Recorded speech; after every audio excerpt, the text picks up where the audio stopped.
Good afternoon, everyone, and welcome to Rogers Place in Edmonton. I would also like to welcome those who are joining us through broadcast. I'm Sergeant Aubrey Zalaski, and I'm deeply honored to be your Master of Ceremonies this afternoon. Before we begin, I would ask that you please turn off your cell phones and not take any photos unless you are a designated photographer or member of the funeral coordinating team. I would like to start by acknowledging members of the Jordan and Ryan families who are here with us today. On behalf of Chief Dale McPhee and all members of the Edmonton Police Service, I want to extend our deepest condolences and thank you for sharing this day with us. I would also like to acknowledge the following dignitaries who are present with us here today. Her Honor, the Honorable Salma Lakhani, Lieutenant Governor of Alberta, and His Honor, Dr. Zahir Lakhani. The Honorable Daniel Smith, Premier of the Province of Alberta. The Honorable Mike Ellis, Minister of Public Safety and Emergency Services. The Honorable Rachel Notley, Leader of the Official Opposition. The Honorable Marco Mendocino, Minister of Public Safety for the Government of Canada. His Worship, Amarjeet Sohi, Mayor of the City of Edmonton, and Chief of Police, Dale McPhee, and distinguished guests. Today, we gather as a grateful community to grieve the loss and celebrate the lives of two Edmonton police officers killed in the line of duty on March 16th, 2023. During today's ceremony, you will learn about Constables Travis Jordan and Brett Ryan and their impact as police officers, citizens, and loved ones. Although today is a regimental police funeral, we want to acknowledge the sacrifice and contribution of all emergency responders, many of whom knew Travis and Brett and worked alongside them at various calls. You as emergency responders shared the same calling as them, to help others and keep our city and its people safe. Over the past 10 days, Travis and Brett have best been remembered for the uniform that they proudly wore and the ultimate sacrifice they made in doing so.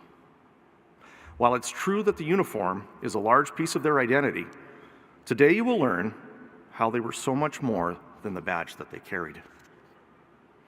At the end of today's ceremony, each of you will walk out of these doors carrying a piece of their legacy with you. You will understand what drove these exceptional men to become police officers, and when asked to do so, willingly and unselfishly lay down their lives for our community. You will also learn of the qualities that made Travis and Brett beloved by so many in their lives outside of their squad car. To begin our memorial today, the Edmonton Police Service would like to acknowledge the land and territory that we stand on here today.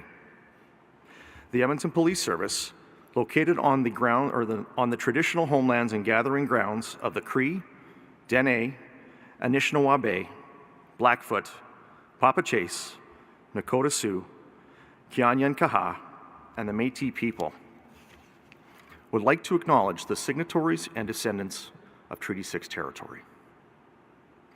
The trooping of colors will now occur, and Drum Major James McLeod will place the drums. The process of trooping colors over a drum is derived from the ritual of creating an altar with the drums and colors on the battlefield when a building or church was not feasible. Colors were a visual representation of the unit or regiment's history, traditions, and pride.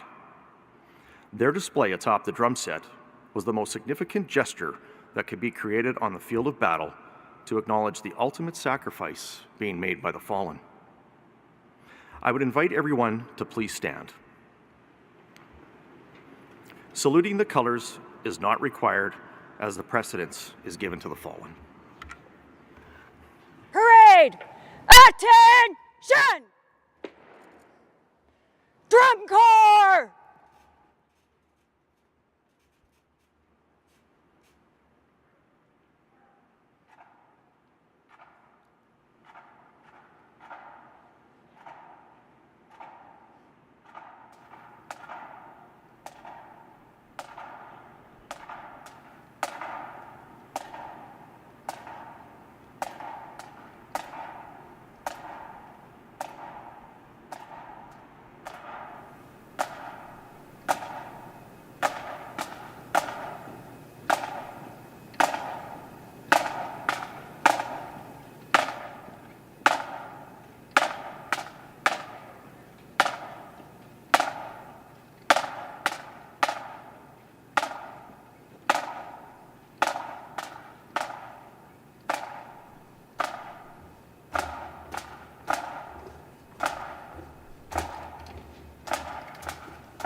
company, under the command of Sergeant Jason Perry, will now troop the colors. Color party!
Please remain standing as Constables Travis Jordan and Brett Ryan are brought into the venue.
The fallen's forge cap, medals, and badge are placed on the casket as a visual representation of that officer, and the accoutrements are placed in the order that they would exist on the uniform.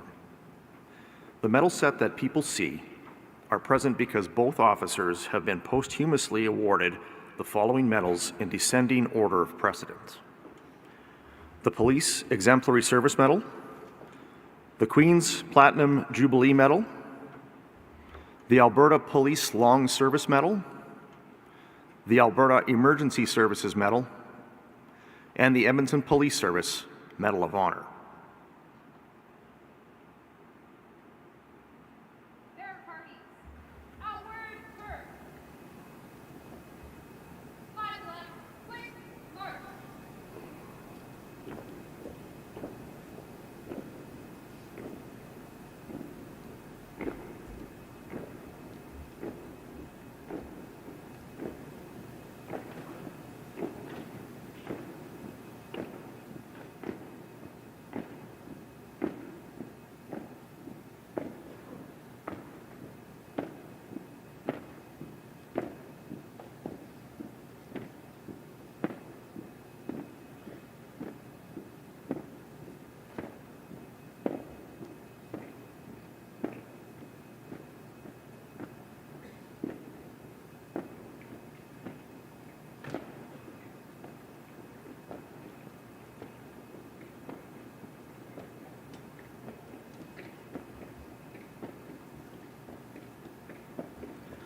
Please remain standing and join the EPS chorus in the singing of our national anthem.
Thank you, EPS chorus. Everyone may be seated. Stand at ease.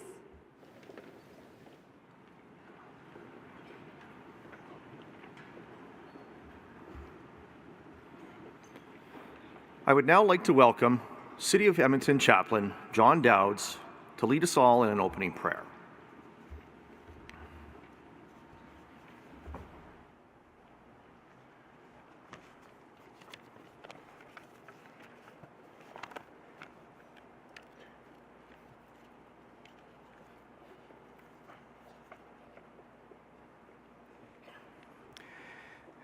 As has been expressed by so many people, my deepest sympathy to Travis and Brett's families, to Annie and to Ashley, to parents Bob and Lori, and Judy and Hubert, and all of your families, and to your extended family, the Edmonton Police Service, and also the communities that you call home. Words cannot adequately express what you are feeling or the journey that you are on. Words cannot adequately express the love and concern that we all have for you, that fills the air in this place and beyond this place. But words are what we have, and gestures of love are what we have. And in the midst of this unpredictable journey of grief, sometimes the words that you've heard or may hear can be rocks on which you stand, or railings that you can hold on to when grief comes rushing over and overwhelms every piece of your being.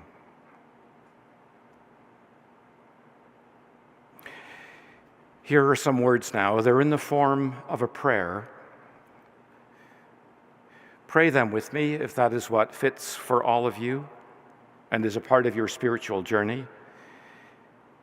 If not, then perhaps seize these moments to reflect on the words and take what you need and what you want today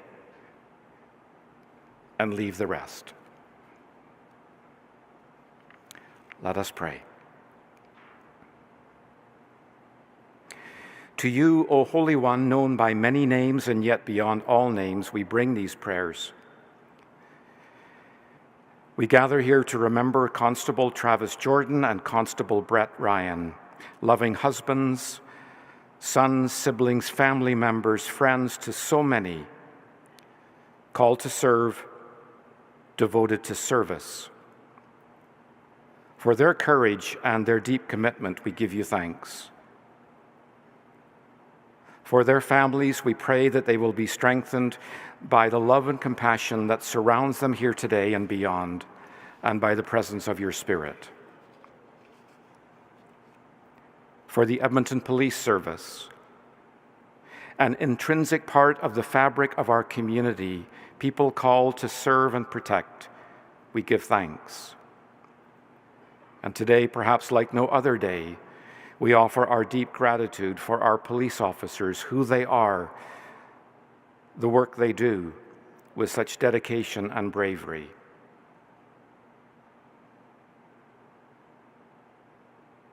For all our first responders, we offer our prayers, law enforcement across our country, fire rescue, emergency medical services, and our military personnel. People who have answered the call to protect and serve and take care of and even sacrifice themselves for others. We offer our deep gratitude for all of them here in Edmonton, across our province, throughout our nation, and beyond.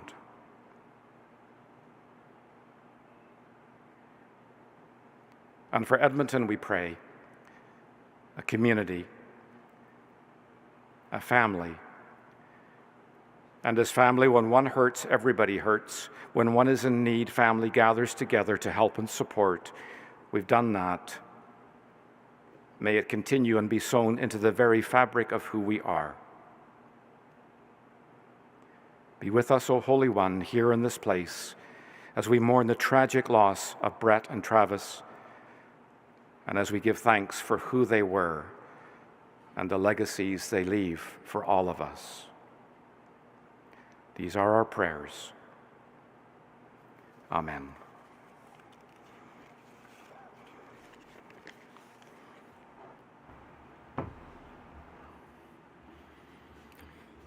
Thank you, Chaplain Dowse.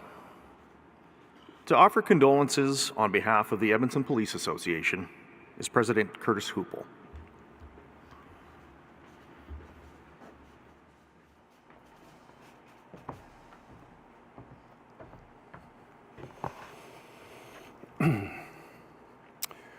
Good afternoon. I'm honored to be here today on behalf of the Edmonton Police Association.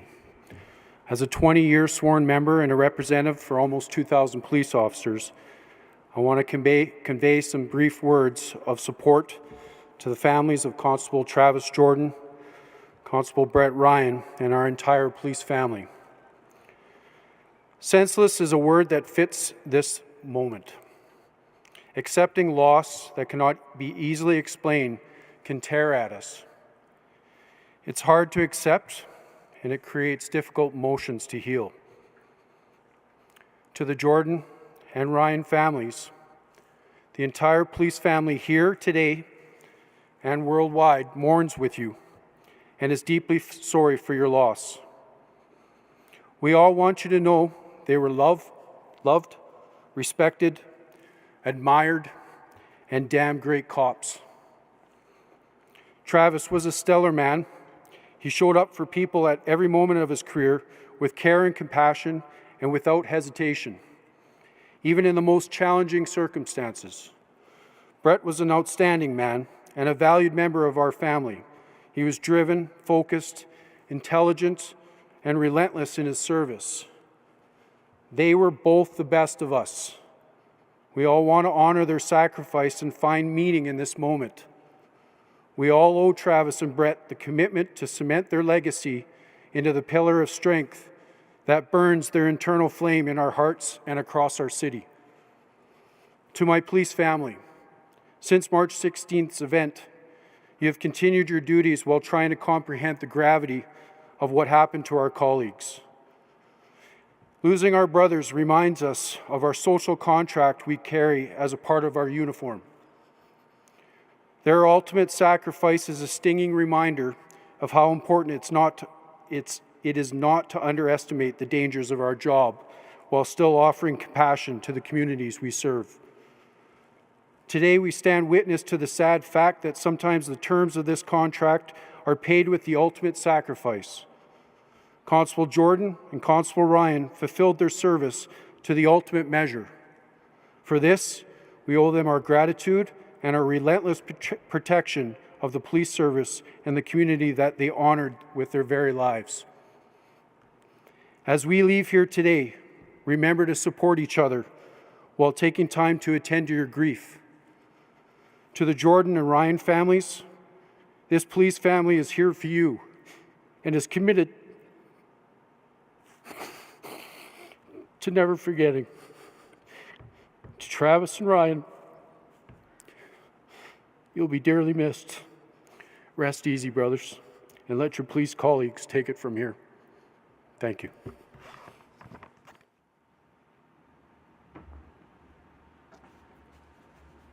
Thank you, Sergeant Hoople. I am pleased to now welcome Her Honor, the Honorable Sama Lakhani, Lieutenant Governor of Alberta, to come forward and offer condolences.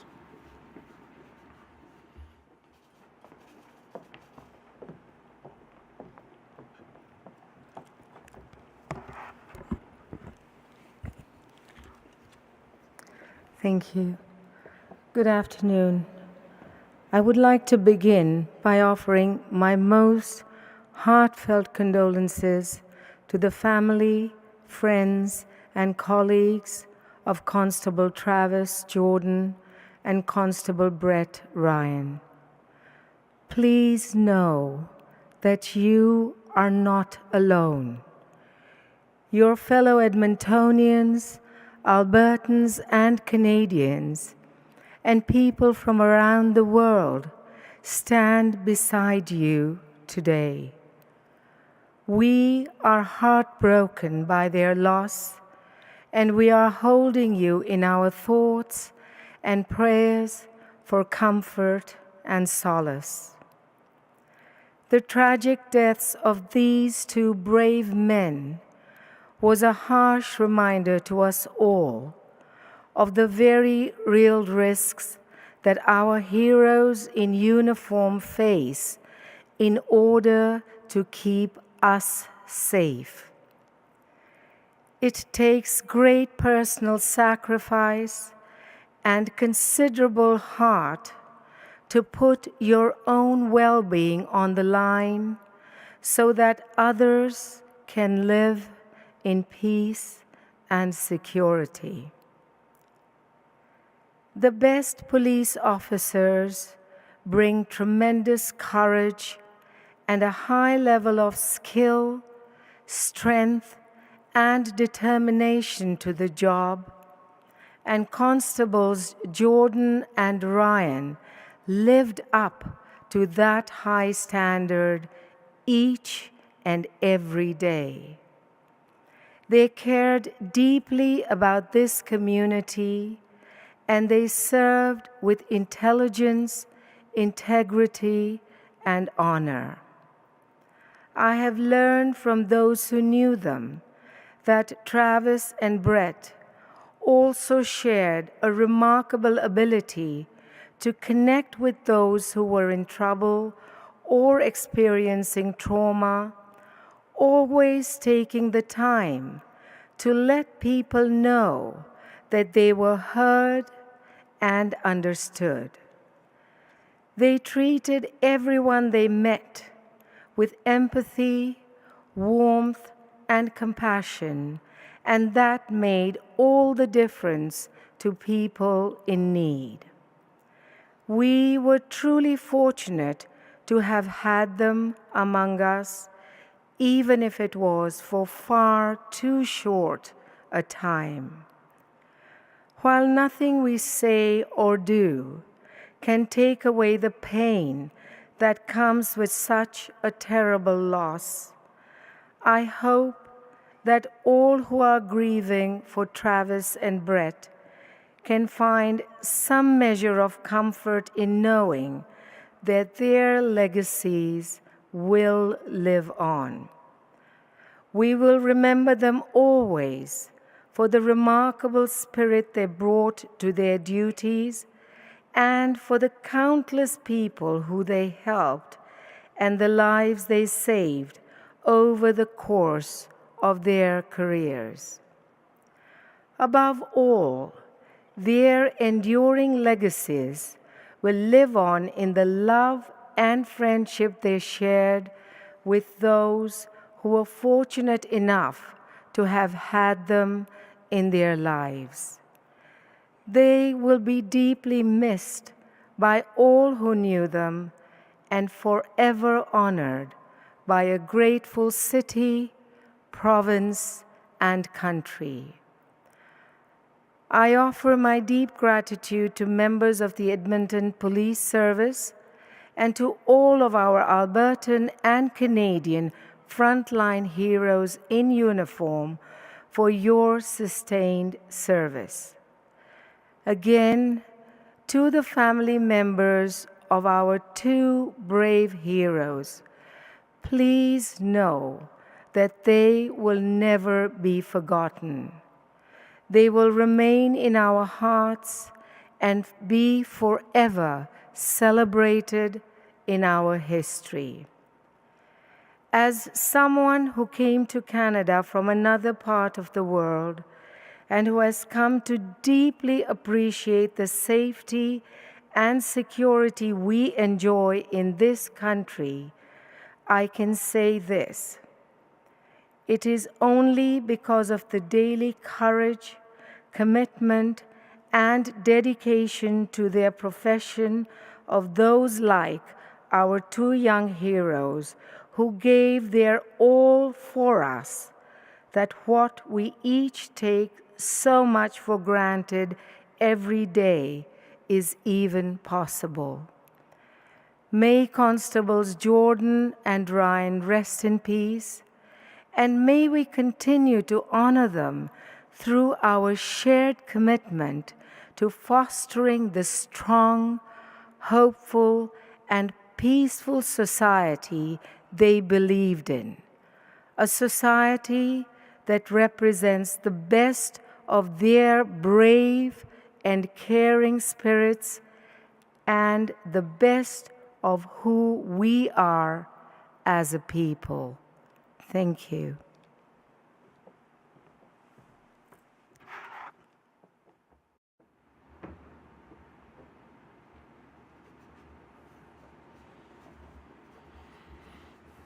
Thank you, Your Honor, for those moving words. We will now have eulogies in honor of Constable Jordan. I would like to first invite Brodie Sampson to the podium.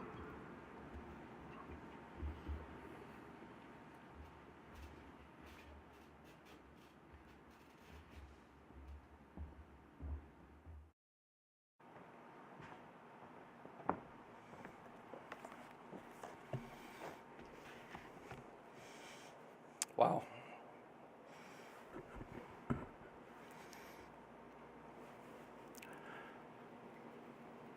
Good afternoon, all. I'm grateful to see so many here today.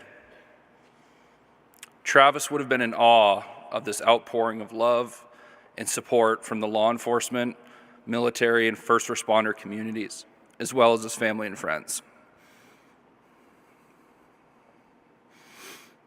I also want to pay my respects to the family, friends, and loved ones of Constable Brett Ryan, who we also grieve for today. My name is Brodie Sampson, and I'm fortunate to count myself as one of Travis's closest friends. It's difficult being up here today for a lot of reasons. Normally, I'd call Travis for advice on this sort of thing. With him gone, I'm left to wing it without my navigator here to guide me. With just a few minutes, I hope I can do his story justice. Who was Travis Jordan? Travis was from a small community of Colebrook, Nova Scotia, where he grew up in a close family. He was loved and nurtured by his parents, Judy and Hubert, and his big sister, Sheena, who adored him. Travis was the resident hero to his nieces and nephew, Kenzie, Kiera, and Reese, and of course, Nanny Seeley. His family knew him the longest, the deepest, and the very best. For those of you who didn't know Travis, I hope I can introduce you. Judy and Hubert were dedicated parents, working hard to ensure Travis and Sheena were well cared for and even more well loved. They raised Travis to be the man that we all loved. Travis's childhood was filled with hockey, soccer, golf, and countless escapades. On snow days, Trav would swing by and pick up me and our other teammates, and we'd go to the rink for hockey. In summer, Travis loved golfing, and he wouldn't tolerate just 9 holes. He'd keep us out in the hot sun just to play those extra 9. Good thing he wasn't competitive. Travis had many very close friends, several of whom are here today, and others watching from afar. What we have in common is that we were able to experience Travis's kindness, contagious joy, and unparalleled positivity, even in the face of hardships. It's the essence of bravery and perseverance he helped instill in us that gets us through these hard times now.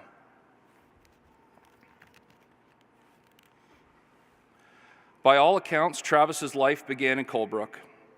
A boy on an ice rink growing up into a young man. But to those who knew him, Travis's life began when he met the love of his life, Annie. The two were smitten. That Annie was such a sports fan certainly helped. They married, built a life, and moved across the country together.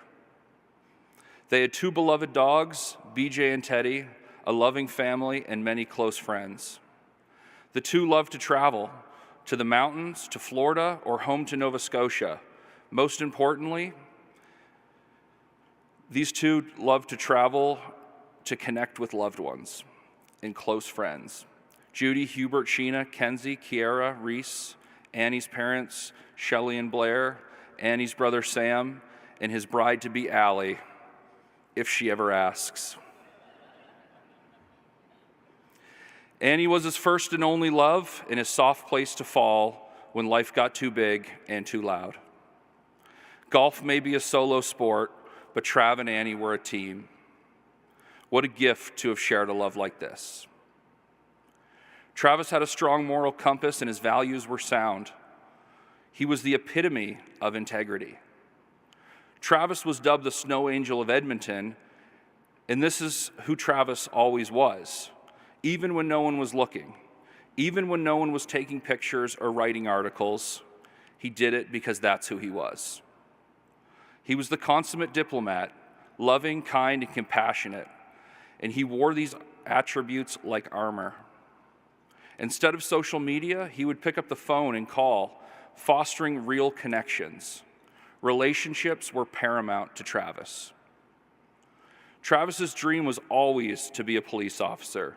His hard work and determination helped his dream come to fruition nearly 9 years ago. Travis and Annie packed up their lives in Nova Scotia and moved to the big city of Edmonton, where Travis was able to live out his childhood dream. This is not a mantle that Travis carried lightly. We strive to protect those we love from the unkindness of life and the dark clouds of humanity. However, we cannot always keep our loved ones safe from all that their journeys hold. We can only love them unconditionally, be a safe harbor for them as they encounter the challenges of life, and support them in their dreams. Everyone should have a Travis in their lives to encourage you, to laugh with you, to love you, to celebrate with you during life's greatest moments, and to cry with you through its hardships. These virtues were taught to Travis by Judy and Hubert as a child, and they nestled deep into the fabric of who he was. Travis's love was a gift to us. His generosity of spirit made his corners of the world a better place, and we too can improve our own small corners of the world by following his tireless examples of goodness. Travis and Brett are now the example of dedication and sacrifice. I'm overwhelmed today looking out into this sea of blue. Each of you willing to courageously risk your own safety to ensure another's. Your work has never been easy, and on a day like today, that rings more true than ever. Your bonds of brother and sisterhood deserve our respect and our gratitude. Annie, family, friends, and squad mates, you love Travis so deeply and so well. Because he was so well loved, he will be equally missed. We will continue to hold you up in our thoughts and prayers as you begin the inconceivable journey of life without Travis. Each day will be filled with past memories of all that was and all that should have been. His walk was short, but his impact was endless. We appreciate that Travis walked this earth as he touched so many hearts and so many lives, and this love will live on. We never know how and when we touch the lives of others, and here today, Travis is touching so many. In days to come, when the soft dusk of night shadows the earth, you will be able to count his love in the stars. Travis will always remain right here in our hearts. We are grateful to have known him. God bless and tailwinds, my dearest friend.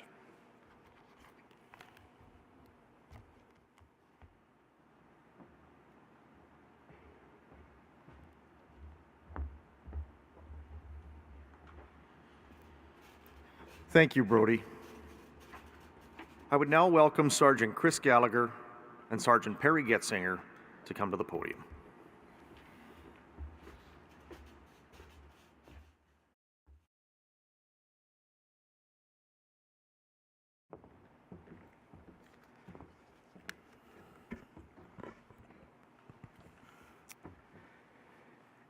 Annie and Judy, Hubert, Blair, Shelley, Nana, Sheena and Blake, Sam and Allison, and Travis's niece and nephews, Reese, Mackenzie, and Kiara. We are truly honored today to be giving this tribute to Travis. You all know him as Travis, but to his crew and to both of us, we knew him as TJ. Both names will be used as we talk about our friend today. My name is Sergeant Chris Gallagher, and this is Sergeant Perry Getzinger. Perry was Travis and Brett's sergeant, and I've known Travis and Brett since their time in recruit training. Today we gather to honor and pay tribute to a dear friend, colleague, respected member of the Edmonton Police Service. I had the pleasure of training Travis in recruit training. After spending 2 years in the Atlantic Police Academy, he didn't get off to a great start here. If you can all refer to the photo in your program, or you can look at the photo at the front of the stage, he is without a name tag.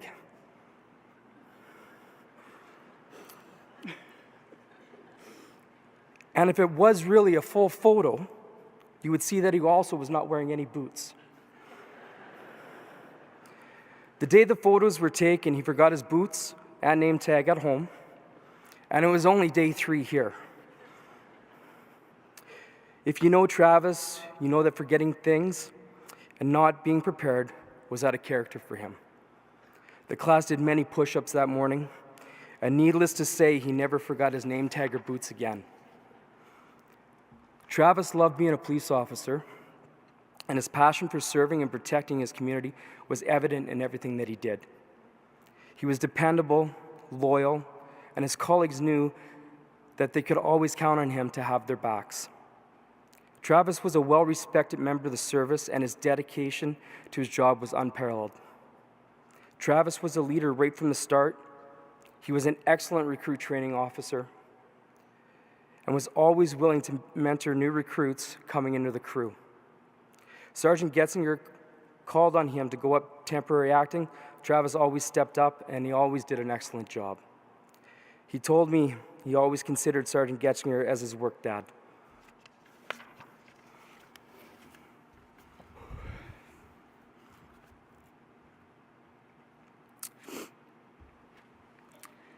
Travis was an exceptional man of talent with an OCD level of attention to detail that made him great at his job.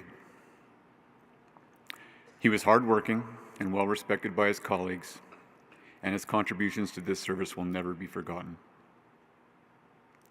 Travis started all of his shifts ensuring his car was meticulously clean inside and out. He often would take out the leftover paperwork, food, garbage that he found in the car, and he would leave it in the appropriate member's mailbox for them to deal with. Travis took pride in our squad meals. He loved to help plan, but it had to be a certain way. His rules were as follows. The food had to be ready on time. His favorite potato chips had to be on the table. And the pop had to be cold, or Riley would never hear the end of it.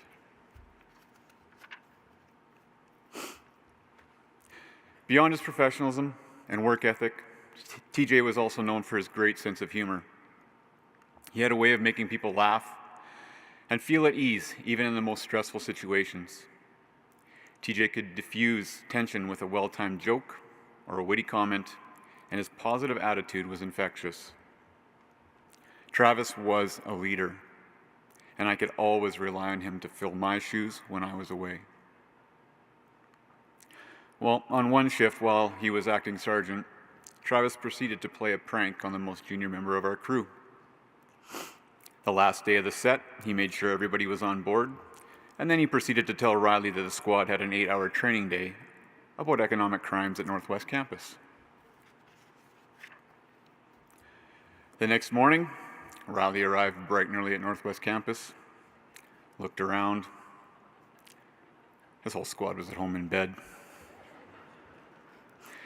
This level of respect and trust by his peers allowed him to be pretty much the only one to get away with pranks like this.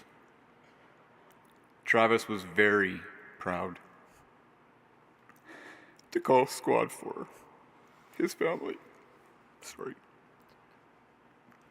To call Squad 4 his family, and we are all going to miss him dearly.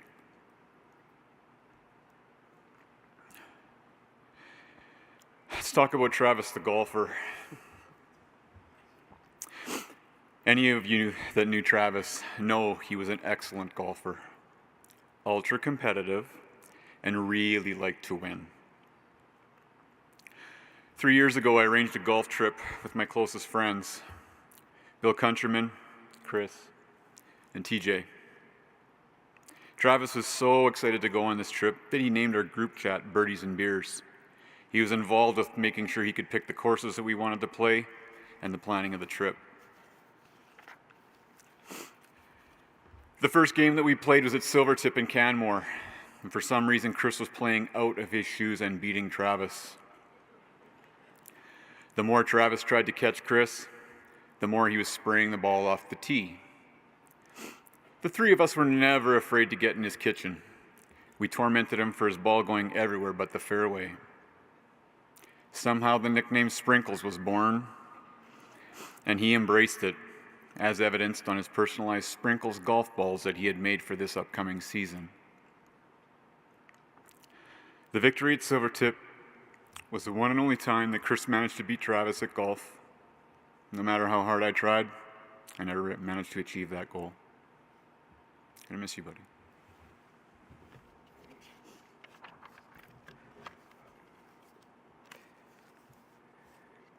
TJ was a man with a smile that could light up a room. A man of great integrity, he was always determined and motivated to be the best. TJ's goal was always to become a member of the tactical unit. One day while working out at West Division, he was running on the treadmill and he was approached by another member who was inquiring why such the intense workout. TJ informed him of his goal to get into tactical and he was preparing for the runoff. The member then offered his CrossFit workout, which consisted of 100 pull-ups, 200 push-ups, and 300 squats. And then he told TJ that he could do it in under 18 minutes. So after running on the treadmill for I don't know how long TJ was on there for, he got off, took the member's advice, started the workout while the member watched. TJ completed the workout in under 9 minutes. And in typical fashion, he let that member know, this was no big deal, man. TJ strived to be the best he could in everything that he attempted, and he never did give up. 3 nights ago, Annie saw the Northern Lights for the first time. Her and TJ had talked about watching the Northern Lights, but it was something that they have never done together. They were the brightest they've been in 6 years. Annie, Travis will always be your Northern Light. While we mourn TJ's passing, we must also celebrate his life and the impact that he had on those around him. He was a shining example of what it means to be a police officer, a husband, a son, a grandson, a brother, friend, or Uncle T. He was also a great dog dad. We are all better for having known him.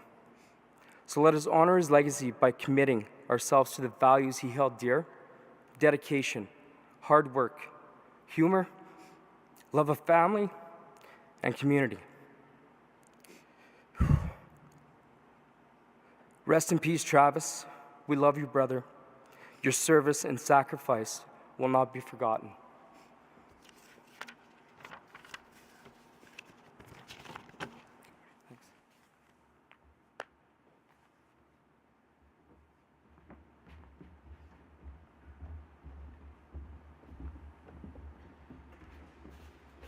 Thank you, Sergeants.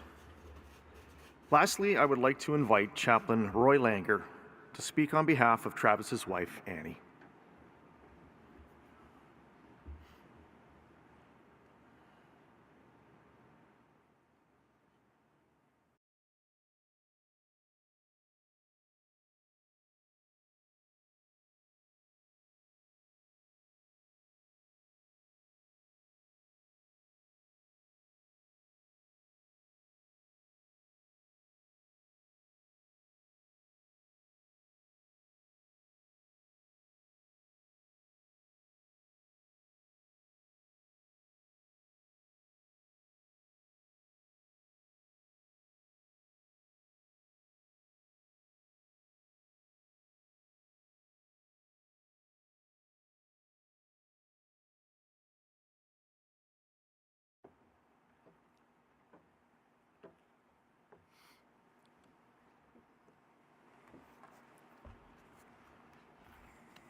It's such an honor for me to be here at this moment, on this day, walking alongside a family,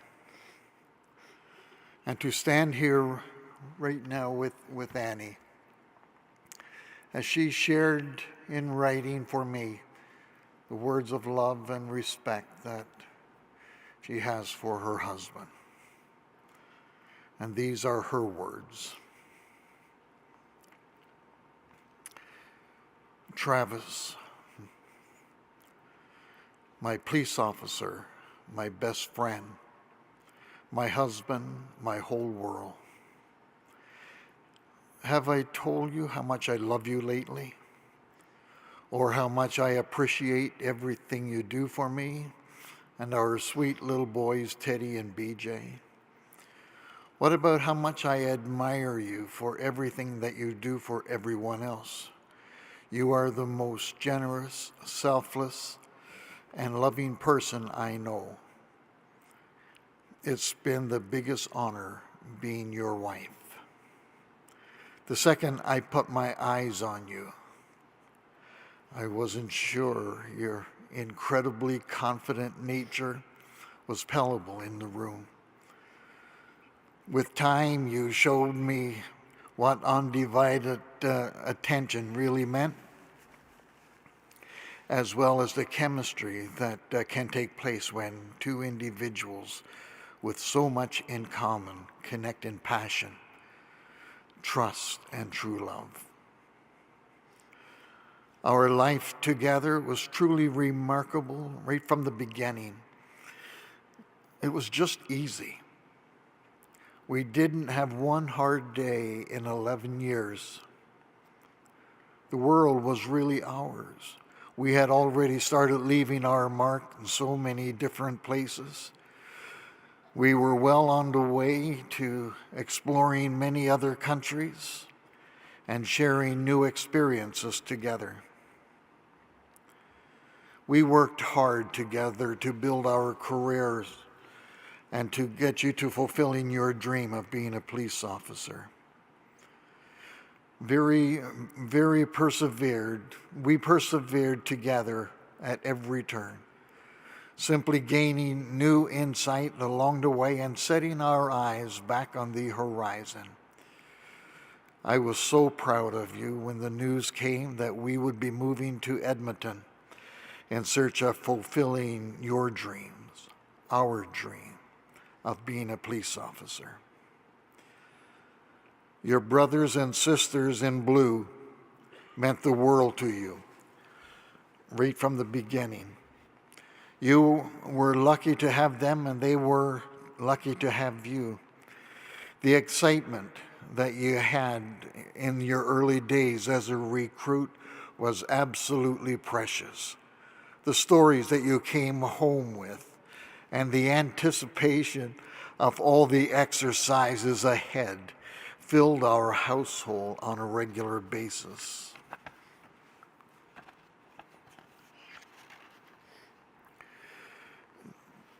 Travis maintained that excitement throughout his entire tenure with EPS. And what came through that was just unbelievable. For almost 8 years, Squad 4 was family. Travis was adamant about staying on that squad as they were a very tight-knit group and an awesome sergeant. He would do absolutely anything for you, including sacrificing his life in the line of duty for those he loved. I think most people who worked with Travis, with him, attested to the type of individual that he was, excitement that he had to take every call, any call, whether it was a fraud or a crime flight. He showed up and ready to go. He felt so supported by you all, even though his strong attention to detail could lead to some racked up charges in the squad fund. But you were his family away from home, and you meant the world to him. and I can't ever thank you enough for that. Travis, that unwavering loyalty is one of the most incredible things about you. I could depend on you always. You are my protector, and not a day will pass without your impact shining through everything that I do. On our wedding day, I vowed to stand beside you when you honor the fallen, and be understanding when duty comes to calling. So today, I am honoring you as I did that day, and will continue as long as I live until we are together again. Love, Annie.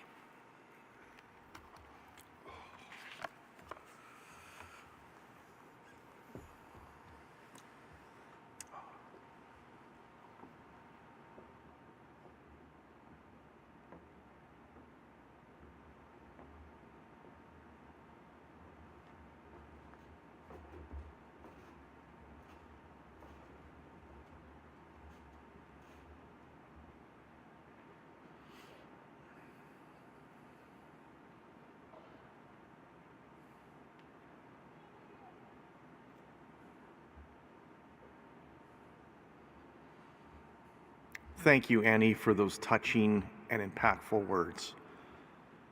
And Chaplain Langer, thank you for speaking them on behalf of her. To present eulogies for Constable Ryan, I would now like to invite Brett's wife, Ashley, and brother Garrett to the podium.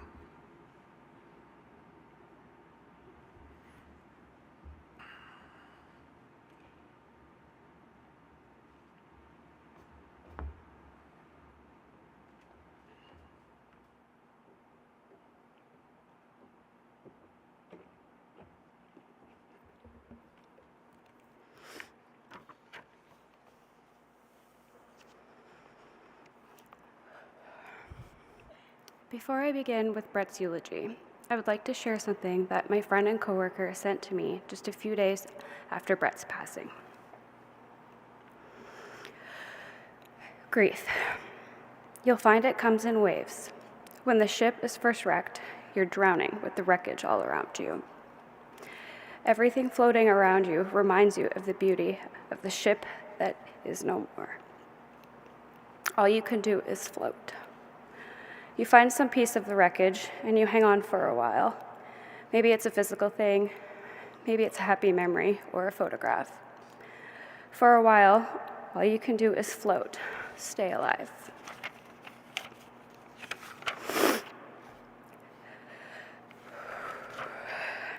In the beginning, the waves are 100 feet tall and crash over you without mercy. They come 5 seconds apart and don't allow you to catch your breath. All you can do is hang on and float. After a while, maybe weeks, maybe months, you'll find the waves are still 100 feet tall, but they come further apart. They still crash over you and wipe you out, but in between, you can breathe, you can function. You never know what's going to trigger the grief. It might be a song, a picture, a street intersection, the smell of a cup of coffee, and the wave comes crashing. But in between the waves, there is life. Somewhere down the line, and it's different for everyone, you find the waves are only 80 feet tall or 50 feet tall. And while they still come, they are further apart. You can see them coming, an anniversary, a birthday, or Christmas. You could see it coming and prepare yourself. When it washes over you, you know that somehow you will come out the other side. Soaking wet, sputtering, still hanging on to some tiny piece of the wreckage, but you will come out. The waves never stop coming, and somehow you don't really want them to, but you learn that you will survive them. If you're lucky, you'll have a lot of scars from lots of shipwrecks and lots of love.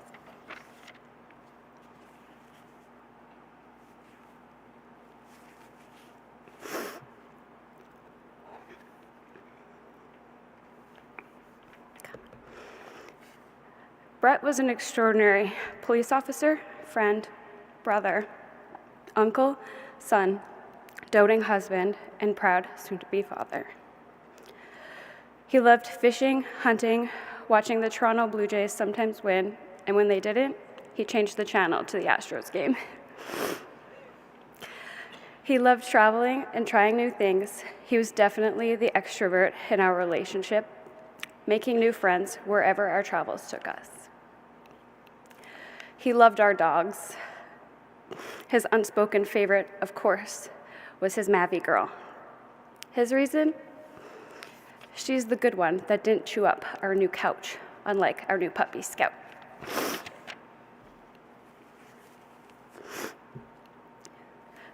Brett did not want his eulogy to be sad. He wanted it to be full of laughable memories and only wanted one tear shed, although that one tear rule will be undoubtedly broken.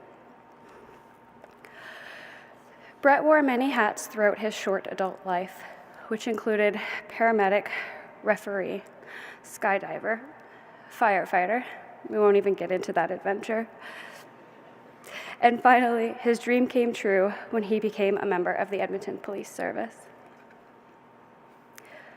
Brett had a generous soul and an inviting personality that captured everyone's attention and heart, making them feel like family.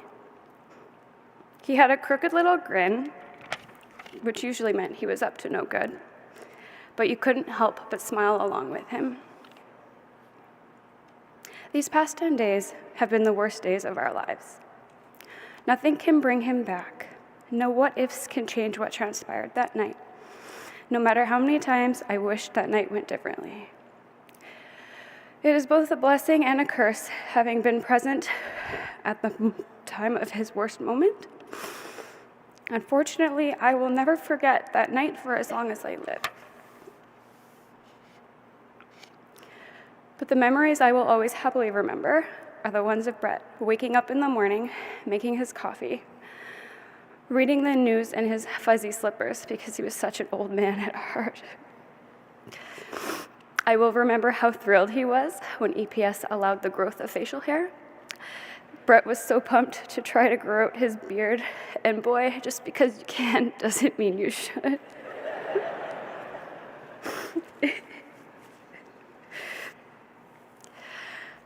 I will remember his snuggles and how his beard scratched my face when he kissed my cheek. I will remember his karaoke song choices at work Christmas parties, or any party for that matter. I will remember driving anywhere with him and telling him how terrible of a driver he was, with his reply being, "Ash, I drive distracted for a living. I think I can get you to where you need to go." I will always remember how we first met, being on the same call together, him slipping on ice in front of me, literally falling head over heels. It was instant for us both. I will remember his smile, his wheezy laugh. We've been told we laugh the exact same way. I will always remember how excited he was when Brett found out he was going to be a dad. And I know that is one memory I will never lose.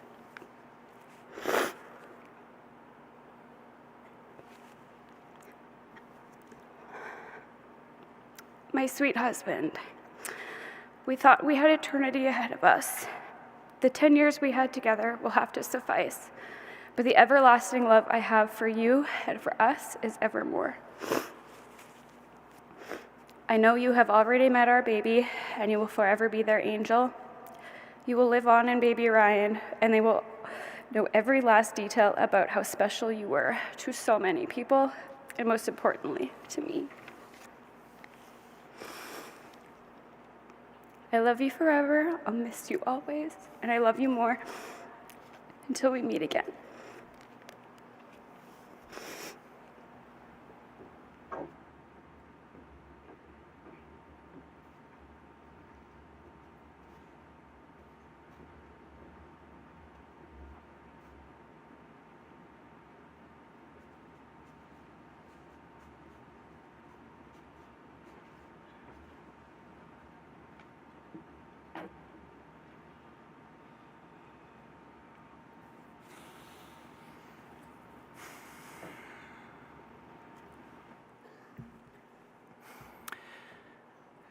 Good afternoon, everyone.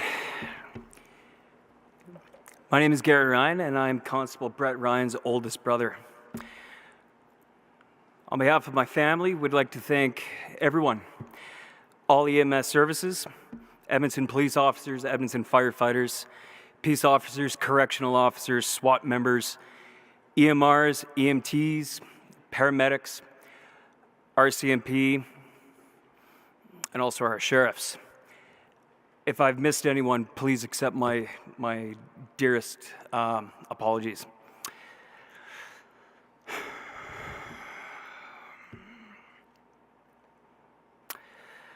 Before I begin, I just want to express our gratitude for the warm wishes, deepest condolences, and prayers that we've received directly through instant messaging and across all social media platforms.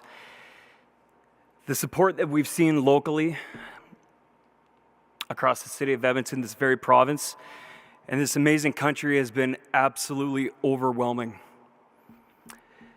We've seen it, we've heard it, we've certainly felt it, and it's meant the entire world to us, and we cannot thank you all enough. I never thought this day would come. Not in a million years. How can you process something that makes so little sense? I wanted to speak today, but I wasn't quite sure how I'd do it.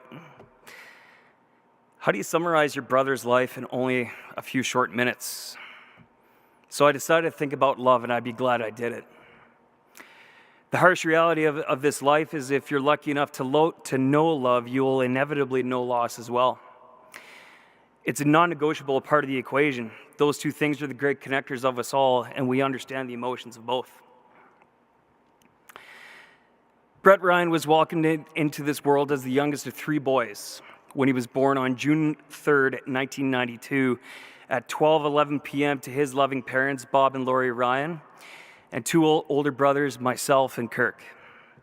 He began kindergarten at Fox Creek School in 1997. With Mom being an emergency room nurse, to say that he was introduced to emergency services at such a young age is an understatement. When she drove the ambulance for the annual Canada Day Parade, Brett was the little guy that was throwing candy to everyone outside the passenger window, and he thought this was the coolest thing. A few years later, if you notice a little boy dressed up head to toe in bandages, covered head to toe in fake blood, that wasn't anybody injured walking behind the float. That was just my brother.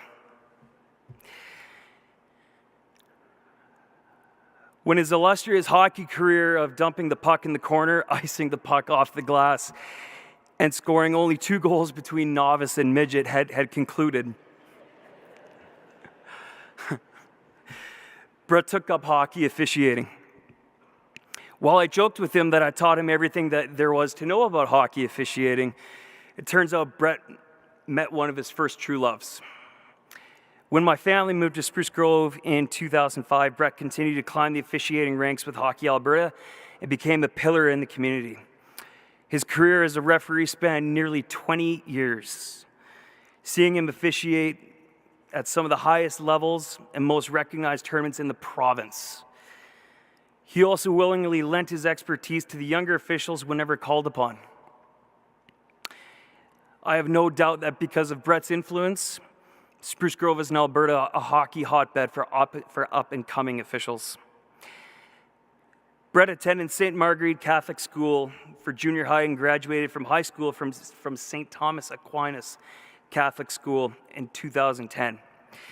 It wasn't long after that Brett wanted to pursue a career in emergency services. He earned his emergency medical responder certification from NATE that same year, before earning his emergency medical technician certification from Emergency Services Academy in Sherwood Park the following year.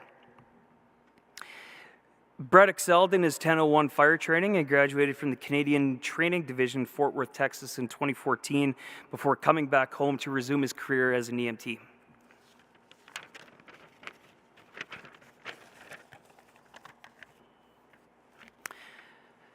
Working in his career at Saddle Lake, his life was changed when he met a beautiful girl named Ashley, when their respective crews were called out to the same scene. He then married her in 2015 at an amazing yet smoky outdoor wedding in Kelowna, BC. While Brett loved his career, he then began to shift his eyes and his heart ultimately toward a career with the Edmonton Police Services. My mom always used to say that hard work, dedication, and perseverance will get you anywhere. Brett pulled that advice into him and made it his own. And he graduated from Edmonton Police Services with flying colors with his diploma on July 27th, 2018. He did all of this before he was 25 years old. He was then stationed at Edmonton's West Division for 5.5 years. Needless to say, he found his home. As Brett began to grow into his own, we were also becoming the best of friends. And he taught both of his older brothers, Kirk and myself, a number of lessons that he expressed either verbally or silently. Some of these lessons might not resonate now, but we hope at the very least some of them will give us the time and opportunity to pause and reflect. Don't take life too seriously. Okay, so I got to tell a little funny story about Brett here. Brett wasn't exactly the most studious of students in high school, and that's okay, not everybody is. He was going into his Chemistry 30 diploma exam with about 60% standing, and he realized maybe he didn't put enough hard work into studying for the exam that he should have. He buckled down, or so he thought. He scored an 80%. A couple years later, we asked him, how exactly did you do it? Was it too easy? And he said, I sat beside the valedictorian and I cheated on his test.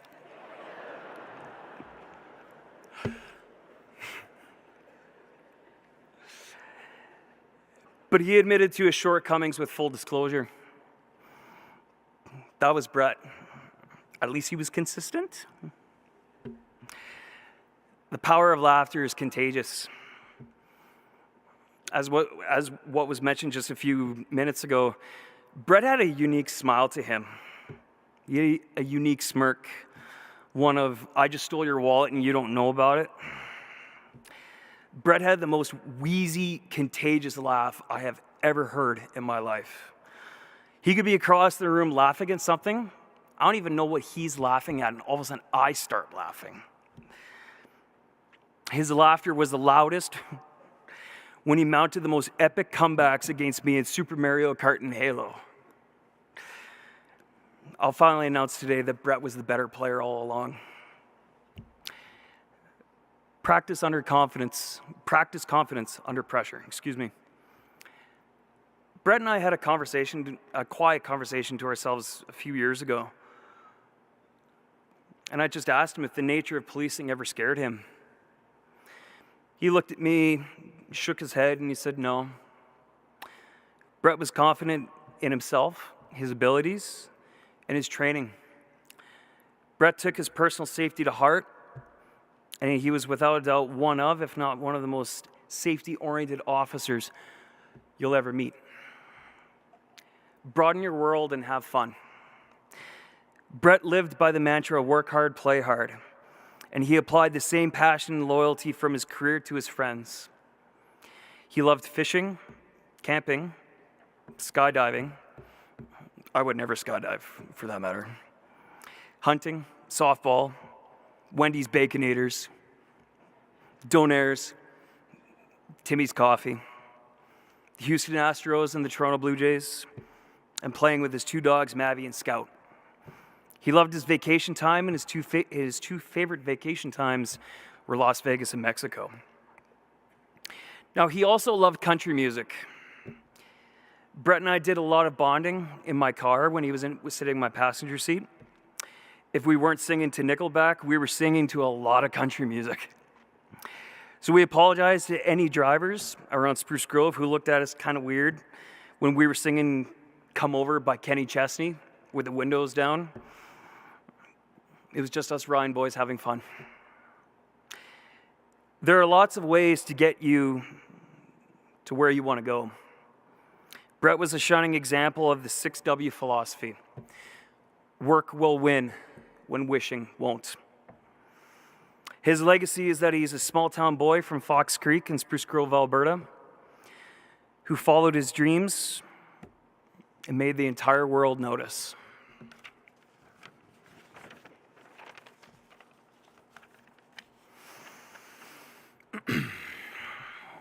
Love your brothers unconditionally.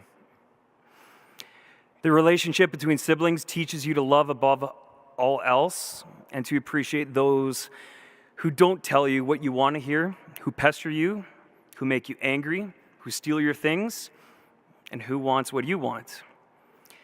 Siblings will always be friends and family no matter what, and they'll always be a phone call or text away.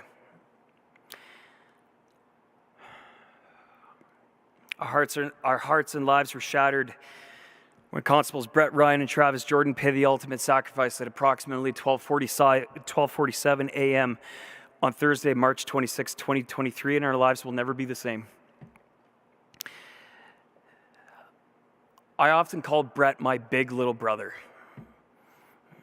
because that's how much I looked up to him.